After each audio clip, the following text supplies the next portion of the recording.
Central nervous system infection refer to any infection of the brain and spinal cord. The majority of CNS infection is classified as meningitis, which refer to the inflammation of the membrane surrounding the brain and spinal cord. The CNS infection is usually associated with entry of pathogen through the blood-brain barrier or direct entry into the central nervous system.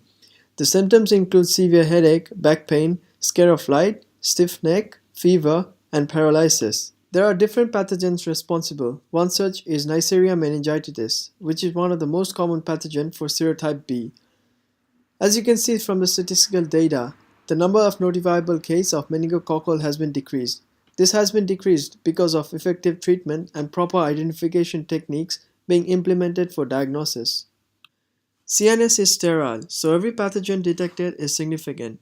There are 5 classes of pathogen in CNS infection, but we will be mostly talking about bacterial infection.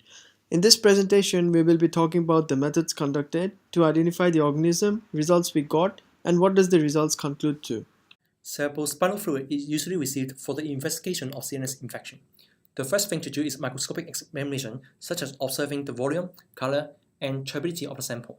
Then do a gram stains and try to look for any bacteria and do a differential cell count of white blood cells. If no organism is seen, it doesn't mean that it's not bacterial infection, as the number of bacteria might be too low for visual detection. For acute bacterial infection, the polymorphonuclear cells will be the one which is dominant. Biochemical test is also useful, as high protein and low glucose content in the sample indicates possible bacterial infection. After microscopy, the sample is incubated on hospital agar, chocolate agar, and McConkey agar at 7 degrees for 3 days. Then we observe the color morphology such as color, size, and hemolysis. Then we do a gram stain, catalase test, and osmotic test on the colonies. The gram reaction and quick test results give us a direction for further identification, such as using appropriate type of API test strips, biochemical test, and identification disk. This is the schematic for further identification based on the results of gram stains and quick tests. And one thing to mention that tests highlighted in blue represent the tests are meant to be done, but we didn't do it due to constraints on material supply. After the identification of isolated colony, ASD is conducted according to UCAS method.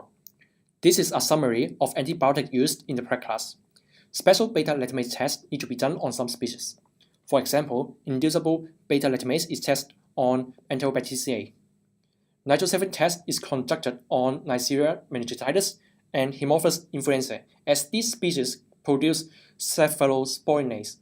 A standalone penicillin E test is used to test how resistant that strain of Neisseria meningitis and Haemophilus influenzae to penicillin.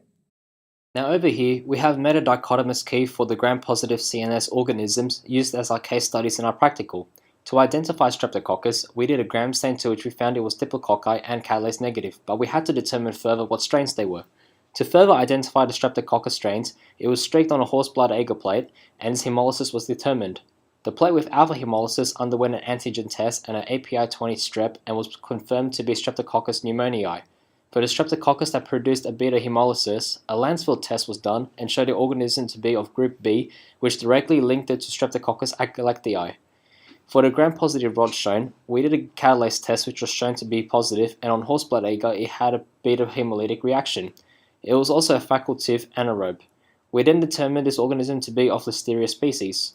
We did further tests such as the escalin test and the hippurate test, to which yielded both positive results for the tests. An API Listeria strip was also conducted, which confirmed results of Listeria monocytogenes.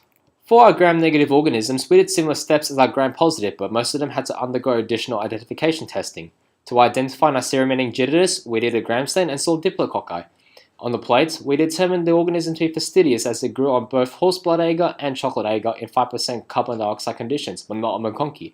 It was also catalase positive and oxidase negative and produced a gamma hemolysis on horse blood agar. These are all characteristics of the Neisseria species.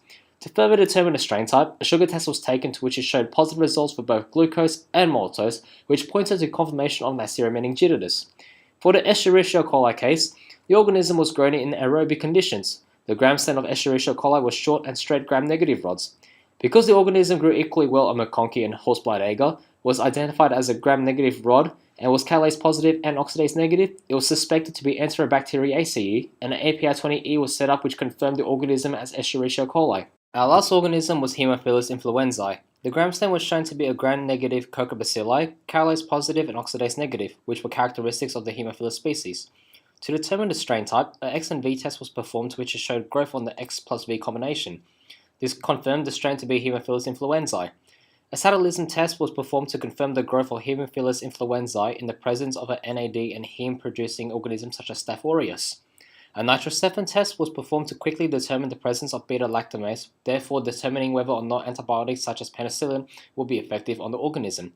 An antigen test also took place to determine the strain type of Haemophilus influenzae, which determined it to be of a wild-type strain. Over here is a dichotomous key presented as a summary of the identification of all of the CNS organisms used as our case studies in our practice. In this slide, we have the results from the antibiotic sensitivities test. However, some case studies did not produce results as expected, and therefore supplementary material from the lab manual has been added and can be denoted in the bottom right-hand corner, with an asterisk to indicate expected outcome as defined by the UCAST method, or an upper arrow to indicate that the antibiotic would work under certain conditions.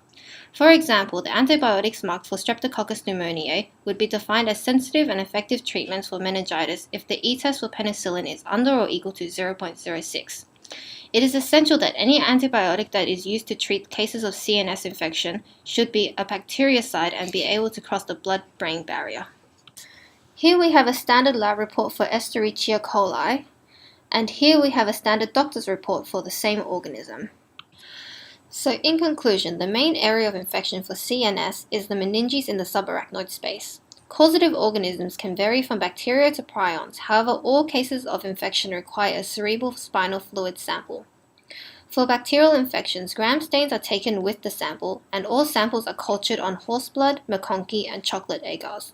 After culturing, identification tests such as second gram stain, catalase and oxidase tests, antigen tests, and API strips were used to determine the specific organism. Lab reports reflect on all activities and tests done by the laboratory. However, the doctor's report only contains the necessary information for diagnosis and treatment.